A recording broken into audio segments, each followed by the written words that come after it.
காலையிலேயே சாம்பார் வச்சுட்டேன். காலையிலக்கு பிரேக்ஃபாஸ்ட்டுக்கு தோசை பண்ணிவிட்டு சாம்பார் வச்சுட்டு, லஞ்சுக்கும் அப்படியே அதே சாம்பாரே வச்சுக்கலான்னு சொல்லிட்டு, புரட்டாசி நேத்தோட முடிஞ்சிருச்சு. இன்னையிலேருந்து நான்வெஜ் சாப்பிட்லான்னு சொல்லிட்டு மீன் கொஞ்சமாக இருந்ததை அதை வந்து மசாலா தடவி ஃப்ரிட்ஜில் வச்சுருக்கேன். சாப்பிடும்போது பொரிச்சிக்கலான்னு சொல்லிட்டு சூடாக வந்து சாதம் வச்சுட்டேன். சாம்பாரையுமே சூடு பண்ணிடலான்னு அதேமாரி ரெடி பண்ணிட்டேன். கொஞ்சம் பாத்திரம் இருந்துச்சு, வாஷ் பண்ணி வச்சிடலான்னு சொல்லிட்டு வாஷ் பண்ணதுக்கப்புறம் நாள் கழித்து நான்வெஜ் கல், தோசை கரண்டி இதெல்லாம் எடுக்கிற மாதிரி இருந்துச்சு.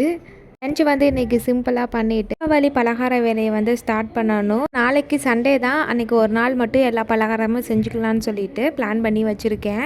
உப்பு மாவு அதிரச மாவு ஆல்ரெடி ஊர்லேருந்து வரப்பையே எடுத்துகிட்டு வந்துட்டேன். அதனால் அது பிரச்சனை இல்லை, அது பண்ணிடுவேன். கூட வந்து குலோப் ஜாமுன் பண்ண போகிறேன். அதுக்கப்புறம் ஏதாச்சும் ஒரு ஸ்வீட் என்ன பண்ண போகிறேன்னு தெரியல. சிம்பிளாக டக்குன்னு வருதோ அதை பண்ணிக்கலான்னு சொல்லிட்டு அந்த பிளானில் இருக்கிறேன். அப்படியே பலகாரம்லாம் சுட்டு வச்சா சீக்கிரம் காலி ஆயிரும். அந்த தீபாவளிக்கு நாள் சுட்டால் தான் அந்த தீபாவளி வைபோட இருக்கும். நாளைக்கு பார்க்கலாம்.